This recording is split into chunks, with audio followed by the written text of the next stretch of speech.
Hello Team Up, Fee Jameson Folland here to have a few minutes with you. Now something that may come up either for you or even people that you're chatting to about USANA and about the products is why would you take the essentials?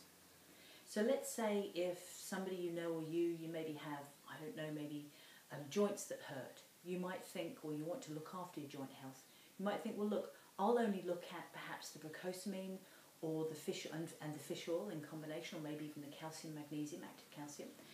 And it may not necessarily fit naturally to think, okay, well I'll take the essentials too. And the thing to remember with all of this, a couple of things I want to help you with as thoughts that you can help not only for yourself so you understand more about it, but also when you're explaining it to other people, so it'll make sense to them and maybe help them see the benefits in looking at the essentials. Now, if you think about the analogy of, if you go and hear an orchestra play, and they're going to play a concerto, and when you hear a full orchestra, then there's the brass, there's the wind section, there's the strings, you've got the violins, you've got the cellos, and you have the percussion. Now, for that full piece of music to sound full, all of those areas need to be playing, don't they? Now, how would it be if you go and listen to the orchestra play and there's only the wind section there? There's no strings, there's no percussion. That may be so during periods of the piece of music, but in terms of the whole concerto, it's going to sound weird, isn't it? It's going to sound like it's missing something. And that's exactly the same scenario when we only have one area of what our body needs. Let's say we're looking at the joint health. The challenge with that is that we're missing a lot of the rest of the picture. Another way to think of this is, you know how, say in wintertime, often, and this can be quite a good thing to use to explain to people, you know how often, do you ever use lots of vitamin C in the wintertime? The person or you, they might say, oh, yeah, I've used quite a lot of vitamin. I tend to find that helps my immune system. Absolutely. But the challenge is when we have a large amount of one vitamin or mineral, what that will often do is it will cause an imbalance, because when we have a lot of vitamin C, then we need other goodies. We need to have chromium, we need to have zinc, we need to have the B vitamins in order to actually be able to break that down so we can use it in the body. And if we don't have ample supplies and boosted supplies of those other goodies, then we can actually end up causing a challenge. And this is part of the reason why, for myself as a health practitioner, and I know many other health professionals, have been a little bit concerned when people self-prescribe and have a bit of this and have a few B vitamins because they heard that might be quite good for, you know, decreasing stress, or have some calcium because that just seems to be, you know, the latest thing that's being advertised. And like I say, it's so important that we make sure that, think of it as having your pantry stocked, so that when you need more of one thing, let's say if you need the procosamine to look after your joints, or the Precosa in the UK, States, then your body can have all the other goodies that it needs to actually be able to break that down, and rather than throwing you out of balance, it can keep that balance.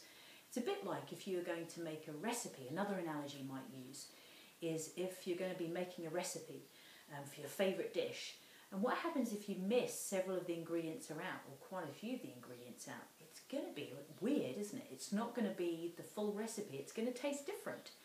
And it's exactly the same here. To make sure that your body gets everything that it needs, then those essentials, or the essentials for different age groups, so the Body Rocks and the USANA, it's so important that we've got those goodies there. And we cannot always anticipate the needs.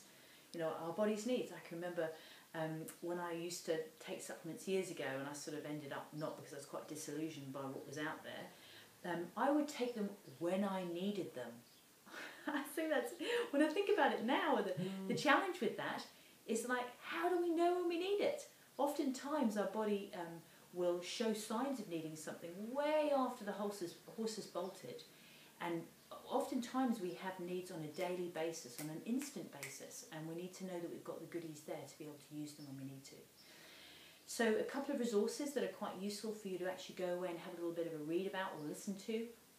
The Comparative Guide to Nutritional Supplements for your market. It's very, very powerful, or even the US one, depending if you don't have one made for your market at this stage. And that helps you understand the bigger picture about supplementation, because that's something that they need to take into account when they're judging how good a supplement is and they're grading it. Couple of audios to bear in mind. There's one by Why We Need to Supplement, which is by Lyle McWilliam also. It's brilliant. It's not product specific, it's across the board. It's an excellent audio with a very good reference to the JAMA article that came out in '92, which helped the Journal of the American Medical Association. They published the article, which was done by some researchers, and it helped them change their stance on having said no, don't bother with supplements, to now they say that they find it, they see it prudent for every adult to be taking a nutritional supplement. That's a huge change for them. So he references that, which is quite useful. Another one is Why Supplement by Dr. Tim Wood.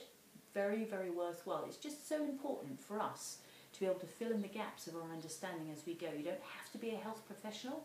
These are created for lay people.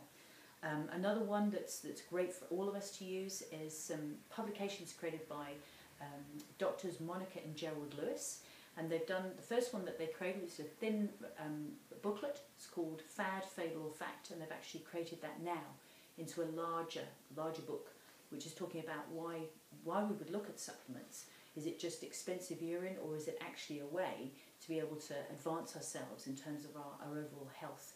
So those are just a few ideas for you to take away and bounce those around. Remember, when we're talking with people, it's important to not just tell them what they should be doing, because nobody likes to be told. We have plenty of that when we're at school and at home, I'm sure.